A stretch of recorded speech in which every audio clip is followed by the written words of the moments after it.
Hi everyone. So today in this video we are going to solve the previous year paper of Master Cadre Punjab. Inorganic chemistry के हम इस video में previous year question solve करेंगे master cadre के। सबसे पहले हम start करते हैं डाइपोल मोमेंट के क्वेश्चन से। तो एग्जाम में ये क्वेश्चन पूछा गया था कि इन चार ऑप्शंस में से सबसे ज्यादा डाइपोल मोमेंट किसका है। ठीक है, the highest dipole moment among the following you have to identify. Okay, तो यहाँ पे थोड़ा सा हम कॉन्सेप्ट को एक्सप्लेन करेंगे और फिर हम इस क्वेश्चन को सॉल्व करेंगे। तो डाइपोल मोमेंट हमारे पास क्या होता है? Dipole moment is a property that helps to measure polarity of the molecule. तो पोलैरिटी, एक मॉलिक्यूल कितना ज्यादा पोलर है वो जो है डाइपोल मोमेंट हमें बताता है। कोई मॉलिक्यूल जितना ज्यादा पोलर होगा उसका डाइपोल मोमेंट उतना ज्यादा होगा। तो यहाँ हमारे पास चार हेलो कार्बन्स गिवन है हमें। सबसे पहले इनका हमें सबका स्ट्रक्चर पता है। यहाँ पे कार्बन की हाइब्रिडाइजेशन क्या है? It is sp3 hybridised, right. sp3 इसकी हाइब्रिडाइजेशन है सब कार्बन्स की, और इनका स्ट्रक्चर कैसा हो जाएगा? All of them will be tetrahedral. तो यहाँ हमारे पास ऑप्शन ए में है मिथाइल क्लोराइड, उसके बाद हमारे पास है CH2Cl twice, CH2Cl twice. Next हमारे पास है CHCl3, और लास्ट हमारे पास स्ट्रक्चर है जो कि काफी सिमेट्रिकल स्ट्रक्चर है, that is of carbon tetrachloride. Okay, तो कॉन्सेप्ट क्या कहता है? कभी भी अगर हमें डाइपोल मोमेंट को मेजर करना है कि कौन से स्ट्रक्चर का ज्यादा है कौन से स्ट्रक्चर का कम है, तो सबसे पहले हम देखेंगे कि डायरेक्शन ऑफ डाइपोल मोमेंट कहाँ है।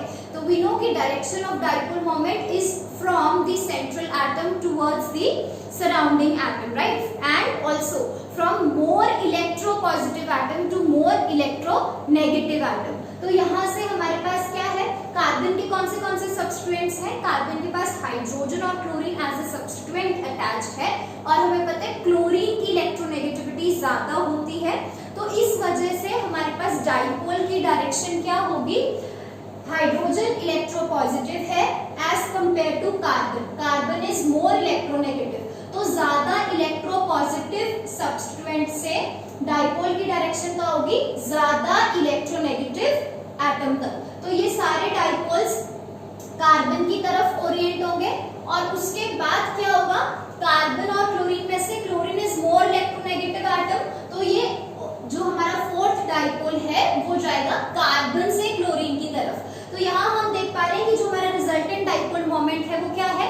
वो हमारे पास इंटेंसिफाई हो रहा है, हाइड्रोजन से कार्बन की तरफ जा रहा है, और फिर उसका रिजल्टेंट कहाँ जा रहा है? कार्बन से क्लोरीन की तरफ। तो ये स्प्रेड नहीं हो रहे, ये तीन डाइपोल्स इकट्ठे अलाइन हो रहे हैं और ऊपर की तरफ जा रहे हैं। तो इसका हमारे पास डाइपोल मोमेंट ज्यादा रहेगा। जितना ज्यादा आपका स्ट्रक्चर सिमेट्रिकल होता जाएगा उसका डाइपोल मोमेंट उतना ही कम होता जाएगा। जैसे carbon tetrachloride, this is overall a very symmetrical structure, right. तो ये हमारे पास परफेक्ट टेट्राहेड्रल है, इसके डाइपोल की डायरेक्शंस जो है वो हर जगह स्प्रेड हो रही है। तो जब डाइपोल स्प्रेड हो जाते हैं तो उसका डाइपोल मोमेंट आपस में कैंसिल आउट हो जाएगा। इसके डाइपोल मोमेंट की वैल्यू हमारे पास 0 आ जाएगी, और इसका डाइपोल मोमेंट हमारे पास मैक्सिमम हो जाएगा। तो हमारा आंसर क्या बन जाएगा? Methyl chloride will be the correct answer. बढ़ते हैं सेकंड क्वेश्चन की तरफ। यहाँ हमसे पूछा गया है कि जो न्यूक्लियस है, this question comes from nuclear chemistry, and in this question they are asking कि जो न्यूक्लियस है that is stable up to which neutron by proton ratio. तो हम पढ़ते हैं न्यूक्लियर केमिस्ट्री में theories which tell us the stability of the nucleus। जैसे हमारे पास बाइंडिंग थ्योरी है, neutron by proton, neutrons and protons theory है। तो जो हमारे पास न्यूट्रॉन बाय प्रोटॉन थ्योरी है वो क्या कहती है कि अगर हमारे पास न्यूट्रॉन बाय प्रोटॉन रेशियो 1 के बराबर है, ऐसे न्यूक्लियस क्या हो जाएंगे? They will be highly stable nucleus, they will be highly stable nucleus. जैसे कि इसकी एग्जांपल हमारे पास क्या हो जाएगी? इसकी एग्जांपल हमारे पास है कार्बन का आइसोटोप 12। तो इसमें हमारे पास प्रोटॉन्स भी 6 हैं, और इसमें न्यूट्रॉन्स कितने हो जाएंगे? 12 - 6, वो भी कितने? 6। तो न्यूट्रॉन्स बाय प्रोटॉन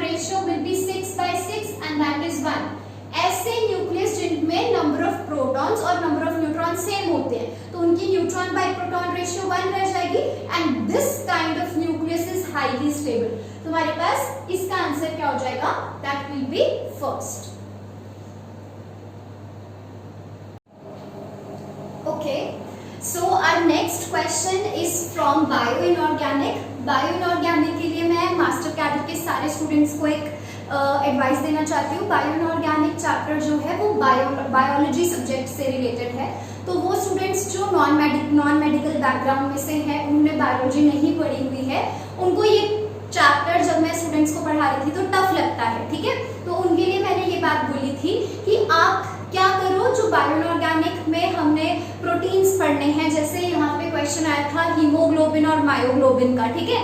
तो बेसिकली ज्यादा डिटेल्स में जाने की बजाय, क्योंकि पेपर में वो आपसे 2 टाइप के क्वेश्चंस जो है वो ज्यादातर पूछते हैं एग्जाम में मास्टर कैडर के, कि जो भी प्रोटीन है जैसे हीमोग्लोबिन, सबसे पहला तो कि इसके अंदर मेटल कौन सा प्रेजेंट होगा, तो आप हर प्रोटीन में जो जो मेटल प्रेजेंट है उसके अंदर वो याद कर लो। और दूसरी चीज जो वो पूछते हैं कि अगर जो ये आपका गिवन प्रोटीन है इसका फंक्शन क्या है बॉडी में, जैसे इसमें क्वेश्चन आया था कि फंक्शन क्या है बॉडी में, ओके। तो ये 2 चीजें कि हमारा जो भी गिवन प्रोटीन है, haemoglobin, myoglobin, cytochromes, chlorophyll, vitamin B12, सबकी एक्टिव साइट में मेटल कौन सा प्रेजेंट है, और साथ ही साथ उन पर्टिकुलर प्रोटीन्स का बॉडी के अंदर फंक्शन क्या है, ये चीजें हम याद रखेंगे तो हमारा इजीली बायो इनऑर्गेनिक से क्वेश्चन अटेम्प्ट हो जाएगा, ठीक है। तो बढ़ते हैं हमारे पास क्वेश्चन की तरफ, जो कि बायो इनऑर्गेनिक से था। Which among the following acts as a transporter of oxygen. तो ह्यूमन बॉडी, सबको पता होगा कि ह्यूमन, बहुत कॉमन क्वेश्चन है, ह्यूमन बॉडी के अंदर ऑक्सीजन ट्रांसपोर्ट कौन करता है, ठीक है, कौन सा प्रोटीन है जो ऑक्सीजन की ट्रांसपोर्टेशन करवाता है। तो जैसे ही we inhale, when we are breathing, तो हमारे पास क्या होता है, ऑक्सीजन बॉडी के अंदर जाती है, ऑक्सीजन लंग्स के अंदर जाती है, और लंग्स से हमारे पास हीमोग्लोबिन जो है वो उस ऑक्सीजन को कैरी करके डिफरेंट पार्ट्स ऑफ बॉडी में जो मसल्स प्रेजेंट है उनके तक ऑक्सीजन को पहुंच जाता है, ठीक है। तो ट्रांसपोर्टर कौन है ऑक्सीजन का बॉडी के अंदर? हीमोग्लोबिन। एंड वो ऑक्सीजन स्टोर करके कौन रखता है? That is myoglobin. तो मायोग्लोबिन का फंक्शन भी आप याद रख लेना कि हो सकता है इस बार एग्जाम में मायोग्लोबिन के ऊपर फंक्शन पूछ लिया जाए। तो मायोग्लोबिन का फंक्शन क्या रहता है? It is storage of oxygen, और ट्रांसपोर्टर कौन है? That is haemoglobin. Next question की तरफ जाते हैं। नेक्स्ट क्वेश्चन हमारा आया था कोऑर्डिनेशन कंपाउंड से। कोऑर्डिनेशन कंपाउंड्स में से आपके पास काफी सारे क्वेश्चंस पूछते हैं मास्टर कैडर के एग्जाम में, और CFSE that is crystal field stabilisation energy, ठीक है, उसके ऊपर काफी सारे क्वेश्चन आते हैं, या फिर वो क्रिस्टल फील्ड स्प्लिटिंग एनर्जी पे पूछते हैं। जैसे इस पेपर में आपसे पूछा गया था कि क्रिस्टल फील्ड स्प्लिटिंग एनर्जी जो है वो कितनी होगी, और एक आपको कॉम्प्लेक्स गिवन था। कौन सा कॉम्प्लेक्स गिवन था? The complex of iron was given to you, ठीक है। तो इसके लिए हमें कुछ चीजें पता होनी चाहिए कि हम ये क्वेश्चन कैसे सॉल्व करते हैं। तो सबसे पहला स्टेप इस क्वेश्चन को सॉल्व करने के लिए क्या रहेगा कि आपको मेटल की ऑक्सीडेशन स्टेट पता होनी चाहिए कि ऑक्सीडेशन स्टेट कैसे फाइंड करते हैं, ठीक है। तो सबको पता है पोटेशियम के ऊपर चार्ज कितना होता है, पोटेशियम अल्कली मेटल को बिलोंग करता है, तो इसके ऊपर चार्ज +1, 3 पोटेशियम गिवन है तो इनके ऊपर चार्ज +3 हो जाएगा। अगर केटायन के ऊपर चार्ज +3 है तो ये जो आपका स्क्वायर ब्रैकेट्स है ये हमारे क्या हो गए, अनायंस हो गए। इसके ऊपर चार्ज क्या आ जाएगा, -3। हाँ, अगर यहाँ +2 होता तो यहाँ -2, यहाँ +1 तो यहाँ -1। तो यहाँ से हम इसकी ऑक्सीडेशन स्टेट की वैल्यू फाइंड करेंगे।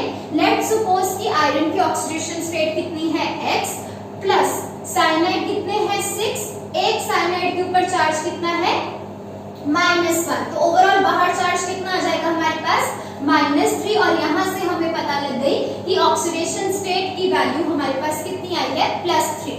अब आयरन जो है वो +3 सिस्टम में प्रेजेंट है, तो इसकी 3d ऑर्बिटल्स में कितने इलेक्ट्रॉन्स हो जाएंगे, 5, और 4s इसका कैसा हो जाएगा, वेकेंट। तो हमें इसकी इलेक्ट्रॉनिक, स्टेप 1 क्या है, ऑक्सीडेशन स्टेट। स्टेप 2 क्या है, हमें इसकी इलेक्ट्रॉनिक कॉन्फ़िगरेशन पता होनी चाहिए, और दूसरी चीज हमें क्या पता होना चाहिए कि जो आपका लिगेंड है वो स्ट्रॉन्ग फील्ड है या वीक फील्ड। तो हमें पता है स्ट्रॉन्ग फील्ड लिगेंड्स कौन से होते हैं, जिनमें डबल या ट्रिपल बॉन्ड आता है। तो क्योंकि साइनाइड इसमें ट्रिपल बॉन्ड प्रेजेंट है, it is a very strong field ligand. अब जो स्ट्रॉन्ग फील्ड लिगेंड्स होते हैं वो कैसे कॉम्प्लेक्सेस बनाते हैं, all the strong field ligand they form low spin complexes. तो ये हमें पता लग गया कि ये जो कॉम्प्लेक्स है ये कैसा है, it is a low spin complex. Low spin complexes के केस में d ऑर्बिटल्स में स्प्लिटिंग कैसी होगी, 3d में कितने इलेक्ट्रॉन्स हैं हमारे पास, we have 5 electrons in 3d। Iron के केस में जब हम स्प्लिट करेंगे ऑक्टाहेड्रल स्प्लिटिंग होती है, किसमें स्प्लिट कर जाएगा, T2G और Eg सेट में ये स्प्लिट कर जाएगा। अब 5 इलेक्ट्रॉन्स किसके अकॉर्डिंग भरने हैं, लो स्पिन के अकॉर्डिंग। लो स्पिन में क्या होगा, ये 5 के 5 इलेक्ट्रॉन्स हमारे T2G सेट को ऑक्यूपाई करेंगे और Eg सेट हमारा वेकेंट रहेगा। फिर यहाँ से हम CFSE का फॉर्मूला अप्लाई कर देंगे। CFSE का फॉर्मूला क्या है, -0.4 इंटू नंबर ऑफ इलेक्ट्रॉन्स जो कि T2G में प्रेजेंट है। तो T2G सेट में हमारे पास कितने इलेक्ट्रॉन्स है, यू हैव 5 इलेक्ट्रॉन्स, तो we will multiply this by 5 plus 0.6 into क्या आएगा यहाँ पे, number of electrons in the Eg set. और Eg सेट में हमारे पास नंबर ऑफ इलेक्ट्रॉन्स कितने हैं, we have 0 electrons in the Eg set. तो यहाँ से हमारे पास कितनी वैल्यू आ जाएगी, -2 प्लस 0.6। तो यहाँ पे हमारे पास वैल्यू आ जाएगी -2 प्लस -2 ही आ जाएगी, है ना। ये तो हमारे पास 0 हो जाएगा, -2 प्लस 0, तो ये -2 डेल नॉट। अब ये यूनिट्स किसके हैं, CFSE में डेल नॉट में यूनिट्स हैं। अगर आप इसको DQ में कन्वर्ट करना चाहते हो तो सिंपली मल्टीप्लाई इट बाय 10। तो हम क्या करेंगे, ये कितना आ जाएगा हमारे पास, -20 DQ। तो हमारा आंसर हो जाएगा ऑप्शन नंबर ए। तो एक बार दोबारा से क्या क्या स्टेप्स है हमारे पास, CFSE कैलकुलेट अच्छे से समझ लो इसको, क्योंकि हो सकता है एग्जाम में दोबारा क्वेश्चन रिपीट हो। तो सबसे पहले कोई भी कॉम्प्लेक्स गिवन है उसकी हमें CFSE फाइंड करनी है। तो first step will be you have to find out the oxidation state. Second उसकी इलेक्ट्रॉनिक कॉन्फ़िगरेशन लिखेंगे और फिर उसकी इलेक्ट्रॉन्स की फिलिंग करेंगे according to the complex low spin है या हाई स्पिन है। जब आपने इलेक्ट्रॉन्स की फिलिंग कर ली, बस उसके बाद आपने सिंपल CFSE का फॉर्मूला अप्लाई करना है, which is nothing but -0.4 into number of electrons in the T2G set plus 0.6 into number of electrons in the Eg set. Okay? तो यहाँ से हमारे पास इस क्वेश्चन का करेक्ट आंसर क्या हो जाएगा, 20 DQ will be the correct answer. Moving on to our next question. जो हमारे पास ये क्वेश्चन था ये आया था F ब्लॉक एलिमेंट्स में से। F ब्लॉक एलिमेंट्स जिनको आप लैंथेनॉइड्स और एक्टिनॉइड्स के नाम से जानते हो, ठीक है। यहाँ से हो सकता है आपके पास 1 मार्क्स का 1 मार्क का 1 क्वेश्चन आए। तो बेसिकली गैडोलीनियम आयन का कलर पूछा गया था और गैडोलीनियम हमें पता है कि लैंथेनॉइड्स में से लैंथेनॉइड सीरीज को बिलोंग करता है। तो इसकी मैं आपको एक छोटी सी ट्रिक बताती हूँ। जो हमारे पास ऐसे लैंथेनॉइड्स हैं जिनकी F ऑर्बिटल्स या तो कंप्लीटली वेकेंट है, क्या है, कंप्लीटली वेकेंट। F ऑर्बिटल्स हमारे पास या तो क्या हो, कंप्लीटली वेकेंट, या हमारे पास दे आर कंप्लीटली फिल्ड।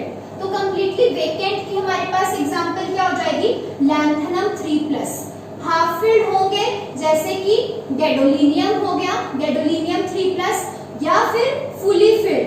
तो ऐसे जो हमारे पास सिस्टम होते हैं इसके अंदर कोई भी इलेक्ट्रॉनिक ट्रांजिशन पॉसिबल नहीं है। F से F इलेक्ट्रॉनिक ट्रांजिशन नहीं हो सकती, तो फिर कंपाउंड्स में कलर आ नहीं सकता और ऐसे सिस्टम हमारे पास क्या हो जाते हैं, दे आर बेसिकली कलरलेस। तो चाहे वो हमारे पास लैंथेनम 3+ हो, गैडोलीनियम आयन हो या लुटीशियम आयन हो, कंप्लीटली वेकेंट है, ये कंप्लीटली फिल्ड और this is exactly half filled system. In this system, there is no F to F transition possible. FF transitions अगर नहीं हो सकती तो ऐसे सिस्टम हमारे पास कलरलेस हो जाते हैं और इसके लिए हमारे पास गैडोलीनियम आयन का करेक्ट आंसर क्या हो जाएगा, that this particular ion is colorless. Okay? और ऐसे ही आपने बाकी सिस्टम्स जो है, यहाँ पे मैंने आपको कलरलेस की एग्जांपल्स बता दी, आप वो भी याद रखना कि हर लैंथेनॉइड आयन का क्या कलर होता है। हाँ, पर 90% चांसेस है कि वो आपसे इन्हीं 3 सिस्टम्स में से लीजिएगा क्योंकि ये स्पेशल केस है और इनका हमेशा हमारे पास कलरलेस आएगा। ओके, नेक्स्ट क्वेश्चन जो हमसे पूछा गया था that was asked from organometallic compounds. Okay, and the question was from effective atomic number. It is very simple, very easy to calculate. You just should know the formula पता होना चाहिए और साथ में हमारे पास जो मेटल प्रेजेंट है उसकी इलेक्ट्रॉनिक कॉन्फ़िगरेशन और लिगेंड्स कितने इलेक्ट्रॉन डोनर है उस बारे में हमें थोड़ी सी नॉलेज होनी चाहिए। तो सबसे पहले यहाँ पे आपको जो है आयरन का कार्बोनिल सिस्टम के साथ जो है कॉम्प्लेक्स गिवन है। इसका अगर मैं स्ट्रक्चर ड्रॉ करूं तो मैंने आपको बताया था आपने सबने इसका स्ट्रक्चर अच्छे से याद कर लेने हैं। तो ये हमारे पास क्या है Fe3CO12 का स्ट्रक्चर। इसमें दो कार्बोनिल्स तो ब्रिजिंग पोजीशन पे होते हैं, ठीक है, और बाकी के जो आयरन के साथ कार्बोनिल्स जुड़े हुए हैं वो कैसे होते हैं, they are present at the terminal position. ठीक है, ये मैं एक्स्ट्रा आपको इस क्वेश्चन से हटके करवा रही हूँ, आपको एग्जाम में कभी कभी स्ट्रक्चर भी पूछ सकते हैं। तो इस तरह से आपको ये कितने हो गए हमारे पास 6, 8, 8 and 4 12 कार्बोनिल्स इस तरह से अरेंज्ड होते हैं। ठीक है, पर हाँ जो क्वेश्चन है वो इफेक्टिव एटॉमिक नंबर पे पूछा गया था। इसमें हमारे पास जो है ऑप्शंस थे 34, 32, ओके, 36 एंड 28। ये हमारे पास ऑप्शंस गिवन थे 28। ओके, तो हम कैसे सॉल्व करेंगे इस क्वेश्चन को? देखो सबसे पहले तो ना, जैसे मैंने अभी तो आपको स्ट्रक्चर बना के दे दिया कि इसमें आयरन में आपको बॉन्ड्स नजर आ रहे हैं। टोटल कितने बॉन्ड्स हैं यहाँ पे? आयरन और आयरन के बीच में 3 बॉन्ड्स हैं। तो सबसे पहले तो आपको स्ट्रक्चर पता होना चाहिए कि इसमें नंबर ऑफ मेटल बॉन्ड्स कितने हैं। You have number of metal bonds, they are equal to 3। अब हम इस पे फॉर्मूला अप्लाई करेंगे, बहुत सिंपल सा है। आपने क्या करना है, सबसे पहली चीज हमने जो हमारा एटम है उसके वैलेंस इलेक्ट्रॉन्स लिखने हैं, वैलेंस इलेक्ट्रॉन्स ऑफ मेटल। और यहाँ मेटल कौन सा प्रेजेंट है हमारे पास, दैट इज आयरन। आयरन के वैलेंस इलेक्ट्रॉन्स कितने होते हैं 3d6 4s2, तो देयर आर 8 वैलेंस इलेक्ट्रॉन्स। ये 8 वैलेंस इलेक्ट्रॉन्स हमने यहाँ रख दिए। उसके बाद हमारे पास एक कार्बोनिल कितने इलेक्ट्रॉन डोनर है, इट इज 2 इलेक्ट्रॉन डोनर। तो यहाँ कितने कार्बोनिल प्रेजेंट है सिस्टम में, टोटल 12 कार्बोनिल्स आर प्रेजेंट। तो 12 कार्बोनिल हमारे पास कितने इलेक्ट्रॉन डोनर हो जाएंगे, 12 into 2 दैट इज 24। और साथ ही साथ हमारे पास यहाँ पे एक और चीज है, इस स्ट्रक्चर में देखो हमने आयरन के वैलेंस इलेक्ट्रॉन्स काउंट कर लिए और साथ में हमने जो कार्बोनिल अटैच्ड है उन सभी कार्बोनिल्स की भी इलेक्ट्रॉन कंट्रीब्यूशन इंक्लूड कर ली। बचा क्या हमारे पास, नंबर ऑफ मेटल बॉन्ड्स। तो यहाँ हमें 3 आयरन बॉन्ड नजर आ रहे हैं। तो 3 आयरन बॉन्ड्स है हमारे पास, कितने इलेक्ट्रॉन्स हो जाएंगे total, there will be 6 electrons. Okay, इस तरह से हमने इसमें EAN रूल कैलकुलेट करना है। तो यहाँ पे बस इसका सम करके हमारे पास इफेक्टिव एटॉमिक नंबर आ जाएगा। पर कभी कभी हमारे पास क्या होता है, इस पर्टिकुलर समेशन से आंसर वो नहीं आता जो ऑप्शंस में गिवन है। जो यहाँ से आंसर आएगा वो भी सही रहेगा हमारे पास, पर कभी कभी जब हमारे पास इस ऑप्शन से, इस मेथड से नहीं आता, तो दूसरा मेथड जो हम इफेक्टिव एटॉमिक नंबर के लिए अप्लाई कर सकते हैं। बस उसमें आपको सिंपल सी चीज क्या चेंज करनी है, आयरन के वैलेंस इलेक्ट्रॉन्स लेने की जगह उसका एटॉमिक नंबर या जो उसके टोटल वैलेंस इलेक्ट्रॉन्स है वो इंक्लूड कर लेने हैं। ठीक है, तो जैसे हमारे पास एटॉमिक नंबर आयरन का कितना होता है 26, पर हमारे पास आयरन कितने हैं, वी हैव 3 आयरन एटम्स। तो इससे हमारे पास कितना हो जाएगा टोटल इलेक्ट्रॉन्स हमारे पास बन जाएंगे 78। उसके बाद बाकी सारे स्टेप सेम है, वी हैव 12 कार्बोनिल्स, उनसे हमारे पास 12 इलेक्ट्रॉन्स आ जाएंगे और 3 यहाँ पे आयरन बॉन्ड प्रेजेंट है, तो उनसे इलेक्ट्रॉन्स कितने हो जाएंगे 6। एक आयरन बॉन्ड से कितने आते हैं 2 इलेक्ट्रॉन्स, तो 3 आयरन बॉन्ड से कितने आ जाएंगे, टोटल 6 इलेक्ट्रॉन्स आ जाएंगे। तो इसका जब आप समेशन करोगे तो हमारे पास कितना आ जाएगा आंसर 96। ठीक है, बस बाद में हमें क्या करना है, जो हमारे पास टोटल आंसर आया है उसको हमें एक सेकेंड, यहाँ पे 12 कार्बोनिल से, एक कार्बोनिल से कितने इलेक्ट्रॉन्स 2 इलेक्ट्रॉन्स, तो 12 कार्बोनिल से इलेक्ट्रॉन्स कितने हो जाएंगे हमारे पास 24। ठीक है, तो यहाँ से हमारे पास 96 नहीं, यहाँ पे हमारे पास समेशन का आंसर कितना हो जाएगा 102। ठीक है। तो अगेन हमने क्या लिया, सबसे पहले एटॉमिक नंबर लिया किसका, आयरन का। आयरन का एटॉमिक नंबर 26। कितने आयरन प्रेजेंट है यहाँ पे हमारे पास 3, तो उससे हमारे पास 78 इलेक्ट्रॉन्स आ जाएंगे। एक कार्बोनिल 2 इलेक्ट्रॉन डोनर है, तो हमारे पास टोटल कार्बोनिल कितने हैं 12, तो उससे इलेक्ट्रॉन्स कितने हो जाएंगे 24। और बाकी मेटल के इलेक्ट्रॉन्स काउंट करके हमने इसका टोटल कैलकुलेट कर लिया 102। लास्ट में हम क्या करेंगे, जो हमारा टोटल इलेक्ट्रॉन काउंट आया है उसको हमें डिवाइड करना है by the number of metal. तो नंबर ऑफ मेटल्स यहाँ पे कितने गिवन है क्वेश्चन में, you have how many number of metals, iron हमारे पास 3 गिवन है, तो इससे हमारे पास आंसर आ जाएगा 36, ठीक है ना। 36 हमारा आंसर, 108 36। तो करेक्ट ऑप्शन क्या हो जाएगा हमारा, this will be the correct answer. Okay, तो हमने सिंपली क्या करना है इफेक्टिव एटॉमिक नंबर के लिए, वैलेंस इलेक्ट्रॉन्स, फिर लिगेंड की इलेक्ट्रॉन कंट्रीब्यूशन, मेटल बॉन्ड्स उनका समेशन, और फिर जो आपके पास टोटल वैलेंस इलेक्ट्रॉन्स आएंगे उसको नंबर ऑफ मेटल्स के साथ डिवाइड करके हमारे पास करेक्ट आंसर आ जाएगा।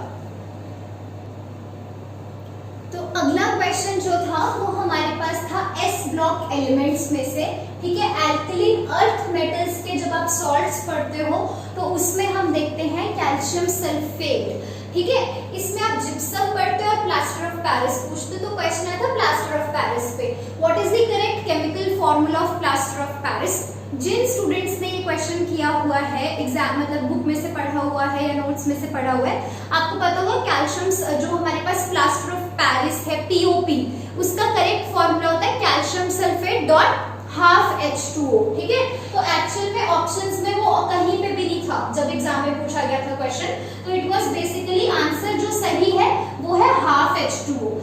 एक बार एग्जाम में पूछा गया था और उसमें हमारे पास करेक्ट कोई भी ऑप्शन गिवन नहीं था, तो फिर ऐसे केस में आई वुड एडवाइस कि जब आपको लगता है कि हमें करेक्ट एक्चुअल में आंसर याद है और आपको 100% श्योरिटी है कि वो ऑप्शंस में से कहीं पर भी नहीं है, तो ऐसे क्वेश्चंस को तो जरूर अटेम्प्ट करके आओ, क्योंकि बाद में ऐसे क्वेश्चंस के ग्रेस मार्क्स मिलते हैं। आप में से किसी ने भी कोई भी आंसर टिक कर दिया तो उसमें फिर जो है इसमें आपको ग्रेस मार्क्स मिलेंगे।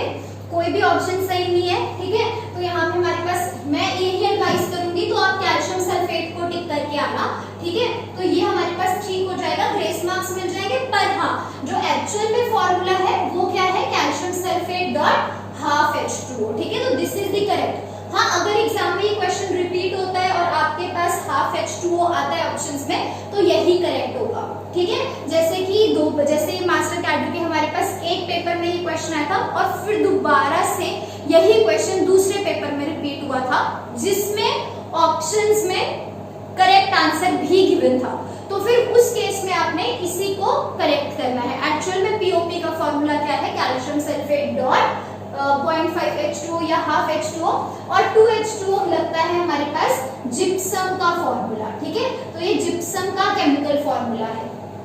नेक्स्ट क्वेश्चन हमारे पास आता है मॉसबर्ग स्पेक्ट्रोस्कोपी में। तो मॉसबर्ग स्पेक्ट्रोस्कोपी के लिए आप दो चीजें याद रखो। सबसे पहला तो कि उसमें हम सोर्स कौन सा यूज करते हैं, जैसे इस बार सैंपल पे क्वेश्चन आया था, तो सोर्स भी आ सकता है। सोर्स हमारे पास होता है कोबाल्ट का, आइसोटोप कौन सा 57, और जो सैंपल उसके लिए मॉसबर्ग स्पेक्ट्रम के लिए हम यूज करते हैं that is basically iron 57 isotope and not 56। तो आपके पास यहाँ पे करेक्ट आंसर क्या हो जाएगा, आयरन 57 शोज मॉसबर्ग स्पेक्ट्रम, 56 नहीं दिखाता, ठीक है ना।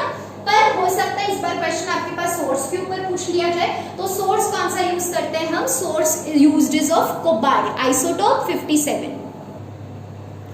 The next question comes from ESR spectroscopy।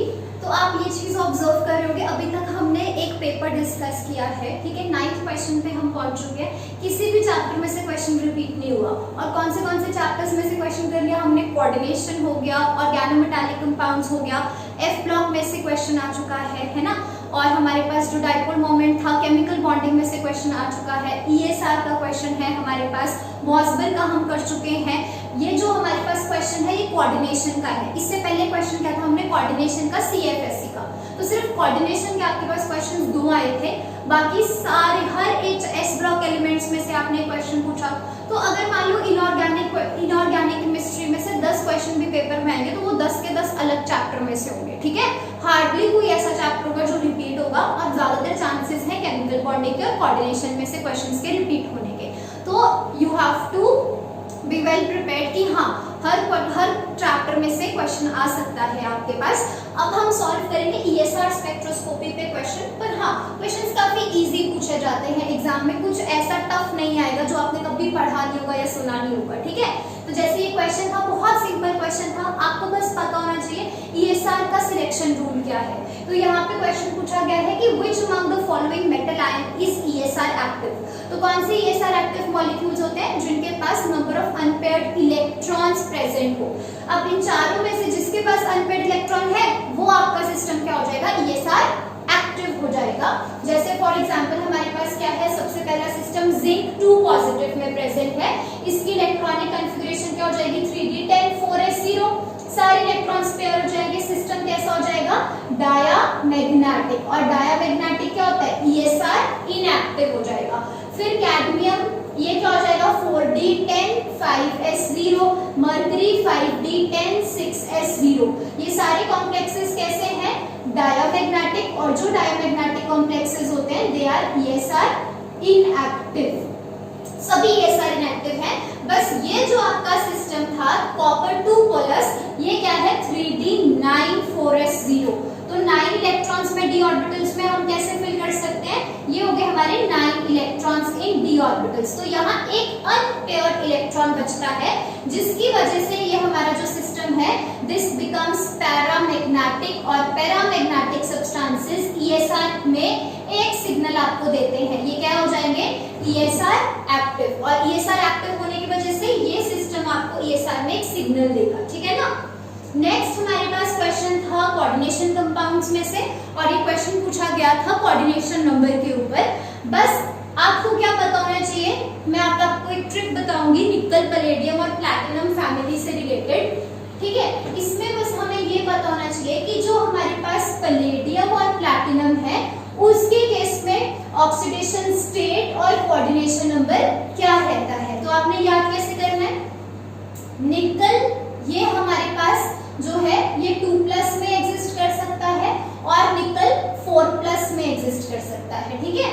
Palladium 2+ और पैलेडियम 4+ में एग्जिस्ट कर सकते हैं। या पहले हम निकल के बारे में लिखते हैं।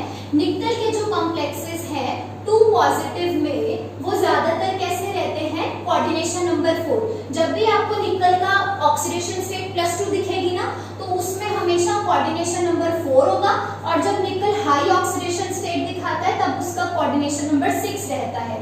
अगर उसका कोऑर्डिनेशन नंबर 4 है निकल का, तो वो टेट्राहेड्रल कॉम्प्लेक्स भी बनाता है और स्क्वायर प्लेनर कॉम्प्लेक्सेस भी बनाता है।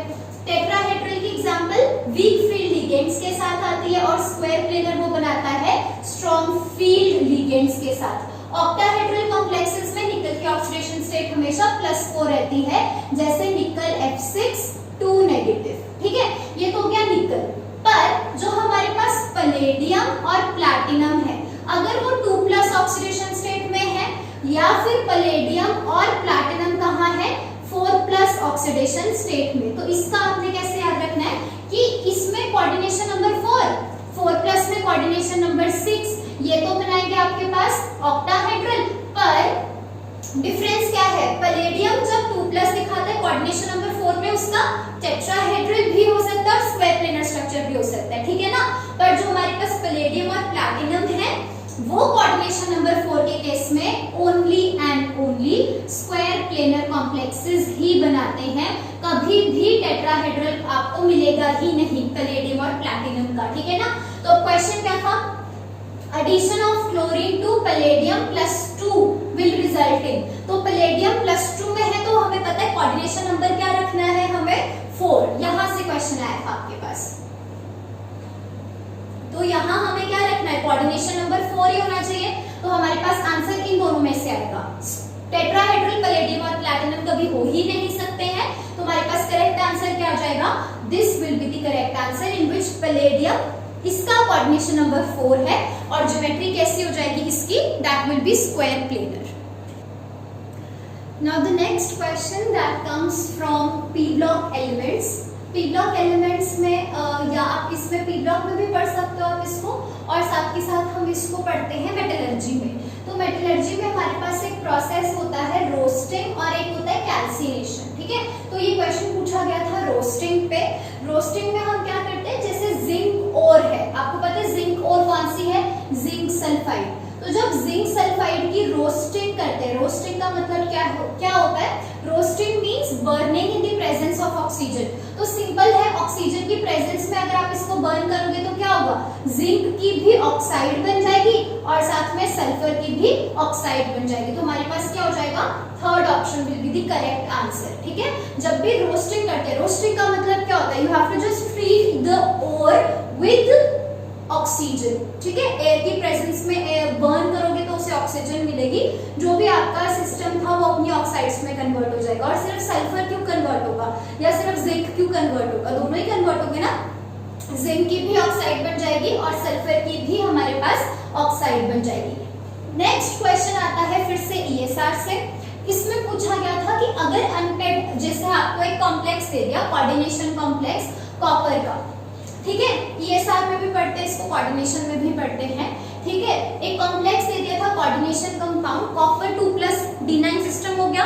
इसमें पूछा गया था कि अगर इसका अनपेयर्ड इलेक्ट्रॉन dx² - y² में प्रेजेंट है तो जो ये सिस्टम है इसकी ज्योमेट्री कैसी होगी। तो बस आपने ना एक चीज याद रखनी है कि अगर तो आपके पास d ऑर्बिटल्स, अच्छा इससे पहले ना ज्योमेट्री हमारे पास यहाँ क्या लिखा हुआ है, कंप्रेस्ड ऑक्टाहेड्रल, इलोंगेटेड ऑक्टाहेड्रल। तो इसका हम थोड़ा सा मतलब समझते हैं। जैसे परफेक्ट ऑक्टाहेड्रल वो होता है जिसमें सभी के सभी मेटल और लिगेंड्स की बॉन्ड लेंथ बिल्कुल सेम हो, तो इसको आप बोलोगे परफेक्ट ऑक्टाहेड्रल, ओके। और ये कब मिलेगा, जब आपके सारे d ऑर्बिटल्स कैसे हैं, सिमेट्रिकली फिल्ड है। तो जब d ऑर्बिटल सभी की सभी सिमेट्रिकली फिल्ड होंगे उस टाइम पे हमें परफेक्ट ऑक्टाहेड्रल सिस्टम मिलेगा।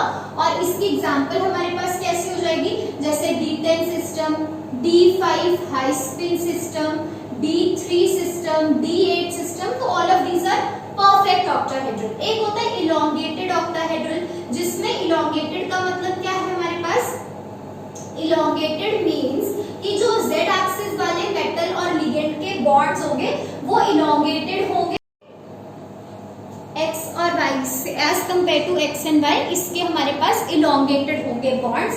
और ये होता है जब हमारे पास x² - y² में एक अनपेयर्ड इलेक्ट्रॉन प्रेजेंट हो, ठीक है। और जैसे इसकी एग्जांपल हमारे पास हो गई, ये इसमें पूछा गया आपसे, अगर कॉपर 2+ D9 सिस्टम है, इसमें अगर अनपेयर्ड इलेक्ट्रॉन x² - y² में प्रेजेंट है तो इसकी ज्योमेट्री क्या हो जाएगी, that will be elongated octahedral.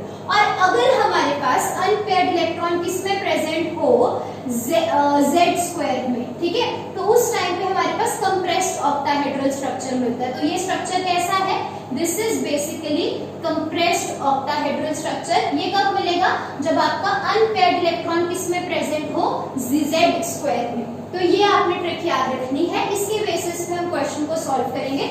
इसमें पूछा गया था अनपेयर्ड इलेक्ट्रॉन अगर x² - y² ऑर्बिटल में प्रेजेंट है तो उसकी ज्योमेट्री कैसी होगी। तो ज्योमेट्री क्या हो जाएगी हमारे पास, that will be elongated octahedral. अगर एग्जाम में पूछा जाता कि अगर आपका इलेक्ट्रॉन z² में प्रेजेंट है, फिर हमारा करेक्ट आंसर क्या हो जाता, कंप्रेस्ड ऑक्टाहेड्रल, ठीक है।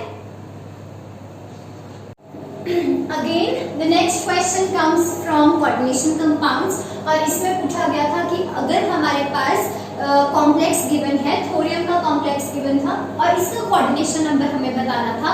सबसे पहले तो हमें इस लिगेंड के बारे में पता होना चाहिए, कौन सा लिगेंड है ये, ऑक्सालेट। और ऑक्सालेट लिगेंड कैसा होता है, इट इज बेसिकली फ्लेक्सीडेंटेट लिगेंड। और फ्लेक्सीडेंटेट लिगेंड्स क्या होते हैं हमारे पास, ऐसे लिगेंड्स जो कि मोनोडेंटेट की तरह भी बिहेव कर सकते हैं और बाइडेंटेट की तरह भी बिहेव कर सकते हैं। मोनोडेंटेट किसके साथ बिहेव करते हैं, जो ट्रांजिशन एलिमेंट्स हैं उनके साथ मोनोडेंटेट, और बाइडेंटेट किसके साथ बिहेव करते हैं, F ब्लॉक के एलिमेंट्स के साथ। अब जो आपको मेटल गिवन था दैट वाज थोरियम।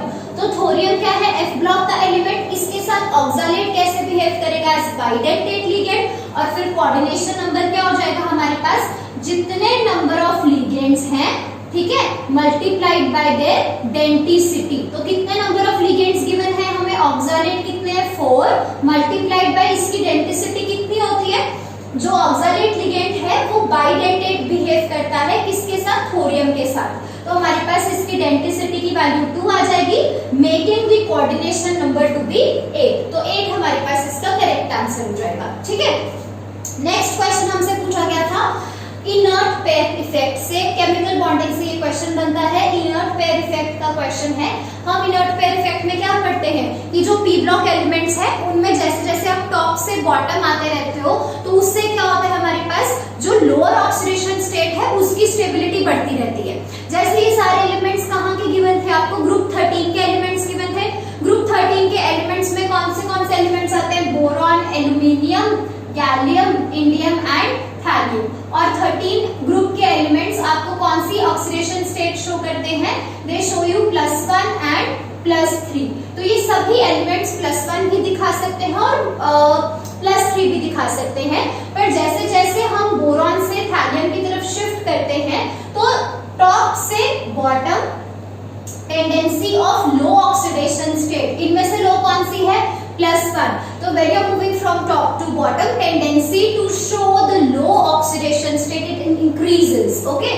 या इसकी स्टेबिलिटी बढ़ती है। तो अगर मैं +1 ऑक्सीडेशन स्टेट की बात करूं तो उसकी स्टेबिलिटी जो है नीचे आते आते क्या करती रहेगी, इंक्रीज। तो थैलियम जो है वो +1 में सबसे ज्यादा स्टेबल होगा एंड बोरॉन जो है वो +1 में सबसे कम स्टेबल होगा, ठीक है ना। हमारे पास करेक्ट आंसर क्या आ जाएगा, thallium will be the correct answer. पर अगर उसमें पूछा जाता कि हाई ऑक्सीडेशन स्टेट दिखाने की टेंडेंसी सबसे ज्यादा किसकी है, तो हमें पता है +1 की स्टेबिलिटी नीचे आते आते इंक्रीज होती है, पर जो हमारे पास +3 ऑक्सीडेशन स्टेट है उसकी स्टेबिलिटी नीचे आते आते क्या कर जाती है, डिक्रीज। तो सबसे ज्यादा +3 में स्टेबल कौन सा होगा, बोरॉन। बट यहाँ पे क्वेश्चन हमारे पास यूनिवैलेंट में पूछा गया है, मोस्ट स्टेबल यूनिवैलेंट ऑक्सीडेशन स्टेट। तो दैट मींस +1 में कौन सबसे ज्यादा स्टेबल होगा, और वो कौन सा होगा, बॉटम में जो एलिमेंट है that is thallium will be the most stable oxidation state exhibit करेगा, ठीक है। तो यहाँ पर हमारे पास जो है कोऑर्डिनेशन कंपाउंड से एक और क्वेश्चन पूछा गया था, वो हम नोट करेंगे। जैसे वो जो हमारे पास क्वेश्चन था that was asked from the silver metal. तो सिल्वर मेटल आप सबको पता है, जो सिल्वर मेटल है वो नाइट्रेट अमोनिया के साथ रिएक्ट करके कौन सा कोऑर्डिनेशन कॉम्प्लेक्स बनाता है। तो ये रिएक्शन जो हमारे पास क्वेश्चन है, एक बार आप वो नोट कर लो। क्वेश्चन पूछा गया था कि in the analysis of chlorine silver nitrate is used.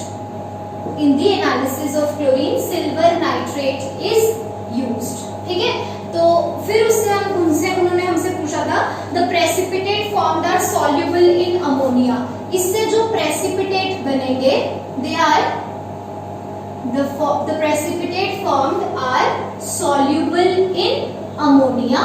ठीक है, तो आपको क्या बताना है, अगर आपके प्रेसिपिटेट अमोनिया में डिसॉल्व करते हैं तो कौन सा कोऑर्डिनेशन कंपाउंड बनता है, ठीक है।